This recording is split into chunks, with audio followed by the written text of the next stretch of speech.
उत्तर प्रदेश की योगी सरकार को 4 साल पूरा होने पर सीएम योगी आदित्यनाथ ने अपना रिपोर्ट कार्ड पेश किया। प्रदेश में सीएम योगी की सरकार बनने के बाद उन्होंने कई ऐसे फैसले लिए जिसे देश के अन्य प्रदेश न सिर्फ मॉडल मानते हैं बल्कि उसे अपने प्रदेश में लागू भी कर रहे हैं। उनके 4 ऐसे काम हैं जिसे देश के अन्य राज्यों ने भी अपनाया है। देखिए रिपोर्ट।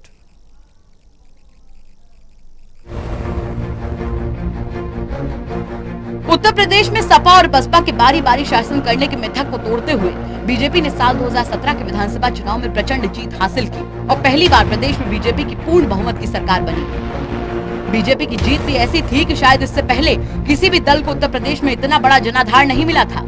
उत्तर प्रदेश की 403 विधानसभा सीटों में से बीजेपी ने 312 सीटों पर जीत दर्ज कर इतिहास रच दिया। बीजेपी को जीत मिल गई थी, लेकिन अब बीजेपी के सामने इतने बड़े और सबसे ज्यादा आबादी वाले राज्य के मुख्यमंत्री को चुनने की बड़ी चुनौती थी। कई दिनों की माथापच्ची और कयासों के बीच बीजेपी ने गोरखपुर से सांसद गोरखनाथ मंदिर के महंत योगी आदित्यनाथ को प्रदेश की कमान सौंपी।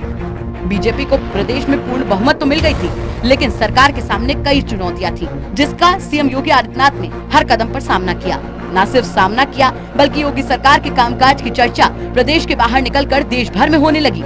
योगी सरकार के कामकाज के मॉडल को देश के दूसरे राज्य भी अपनाने लगे। आज हम आपको योगी सरकार के 4 ऐसे कामों के बारे में बताएंगे जो उनके द्वारा किए जाने के बाद दूसरे प्रदेशों ने अपने यहाँ लागू किया। धर्मांतरण विरोधी कानून, गो हत्या विरोधी कानून, प्रदर्शनकारियों से हर्जाने की वसूली कानून, शहरों के नाम बदलकर नई पीढ़ी को अपने इतिहास के बारे में बताना। योगी आदित्यनाथ सरकार जबरन होने वाले धर्मांतरण के खिलाफ उत्तर प्रदेश विधि विरुद्ध धर्मांतरण प्रतिषेध अध्यादेश 2020 लेकर आई। ये लव जिहाद कानून के तौर पर ज्यादा प्रचारित है। इस कानून के मुताबिक ये साबित हो जाता है कि धर्म परिवर्तन की मंशा से शादी की गई है तो दोषी को 10 साल तक की सजा होगी। इसके तहत जबरन, लालच देकर या फिर धोखाधड़ी से धर्म परिवर्तन कराने को भी गैर जमानती अपराध माना गया है। एक तरीके से तोहफा, पैसा, मुफ्त शिक्षा, रोजगार या फिर बेहतर सुख सुविधा का लालच देकर धर्म परिवर्तन कराना अपराध की श्रेणी में आएगा।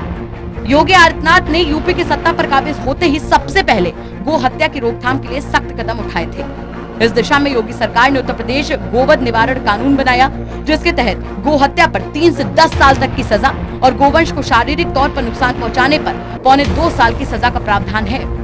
उत्तर प्रदेश की योगी सरकार नागरिकता कानून के विरोध प्रदर्शन के साथ सख्ती से निपटी थी। विरोध प्रदर्शन के दौरान सार्वजनिक और निजी संपत्तियों के नुकसान की भरपाई के लिए प्रदर्शनकारियों से वसूली की गई थी। साथ ही उनके पोस्टर्स भी चौराहे पर चस्पा किए गए थे। वहीं योगी सरकार ने सूबे से आंदोलनकारियों को सरकारी और निजी संपत्तियों को नुकसान पहुंचाने वालों से निपटने के लिए लोक एवं निजी संपत्ति विरूपण निवारक विधेयक 2021 का कानून बनाया। उत्तर प्रदेश की योगी सरकार ने सत्ता में आने के बाद से कई शहरों के नाम बदले हैं, जिनमें इलाहाबाद को बदलकर प्रयागराज और फैजाबाद जिले का नाम अयोध्या किया। इतना ही नहीं, आगरा के मुगल म्यूजियम का नाम बदलकर छत्रपति शिवाजी महाराज म्यूजियम रखा गया। उत्तर प्रदेश की योगी सरकार की तरह ही मध्य प्रदेश में भी कई शहरों का नाम बदलने की मांग उठ रही है। मध्य प्रदेश विधानसभा के प्रोटेम स्पीकर रामेश्वर शर्मा ने भोपाल के ईदगाह हिल्स, इंदौर और होशंगाबाद का नाम बदलने की मांग उठाई थी। योगी सरकार ने इसके अलावा और भी कई बड़े फैसले लिए जो कि जनहित में साबित हुए हैं। उनके फैसले लेने की क्षमता की वजह से ही वो देश के सबसे लोकप्रिय मुख्यमंत्री बन गए। देश में जहां कहीं भी चुनाव होता है, बीजेपी उन्हें स्टार प्रचारक की सूची में सबसे ऊपर रखती है, क्योंकि योगी आदित्यनाथ की लोकप्रियता उत्तर प्रदेश से निकलकर अब पूरे देश में फैल गई है। Special desk, total news.